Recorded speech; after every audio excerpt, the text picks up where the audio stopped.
Hello, I'm Astrid. I'm a senior here at Whitman. I'm a business management major.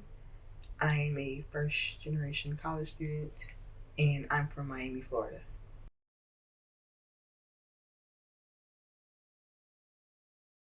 Yeah, so when I first came to SU, I was a finance major and I had intentions of becoming a financial advisor. And I thought that having that background in financial topics would give me a competitive advantage over other candidates. I no longer major in finance. I still am thinking about becoming a financial advisor.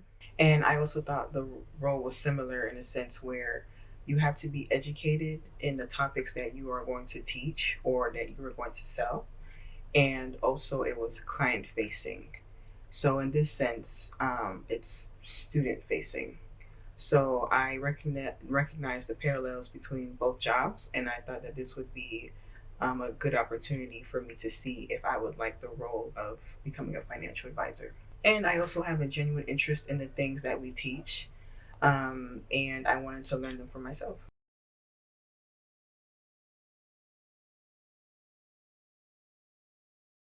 So there is a financial literacy course on Khan Academy that I think is good. It goes over budgeting, saving, credit, loans, debt, taxes, insurance, investments, and retirement. Podcasts like The Dave Ramsey Show, books such as Rich Dad Poor Dad by Robert Kiyosaki, and financial literacy websites such as Investopedia and NerdWallet. They provide good advice or good education. I personally also frequent the personal finance subreddit. You can ask questions over there, you can share your experiences, and then you can learn from other people's experiences.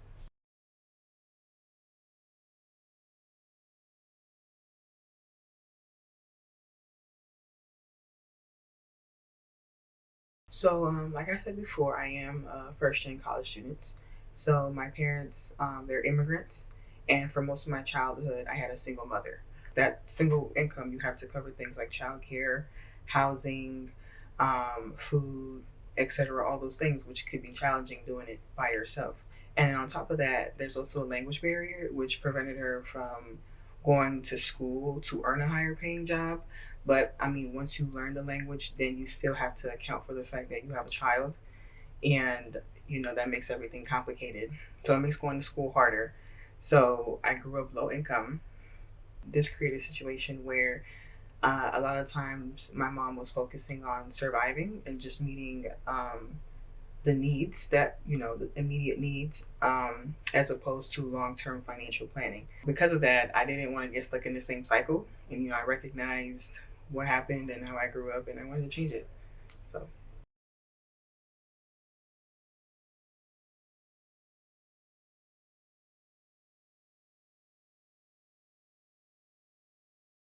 first, you have to start with understanding your situation. So you have to know how much money you're bringing in, and then you have to understand how much debt you owe or you may owe.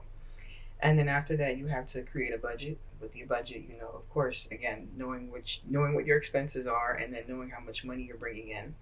And that's the easy part. The harder part is actually sticking to the budget and having that discipline. Once you create your budget, you should set some financial goals and work towards achieving them. And then you would have to educate yourself on many of the things that I listed before, through Khan Academy, books, using the resources that's available to you. You would want to seek support from places like this, like the Financial Literacy Office or your financial aid counselor, anyone you know who may be knowledgeable on what you're seeking. And then lastly, I would say practice self care because, money can be stressful, debt can be stressful. And I would say do what you love, find a hobby so you can manage your stress.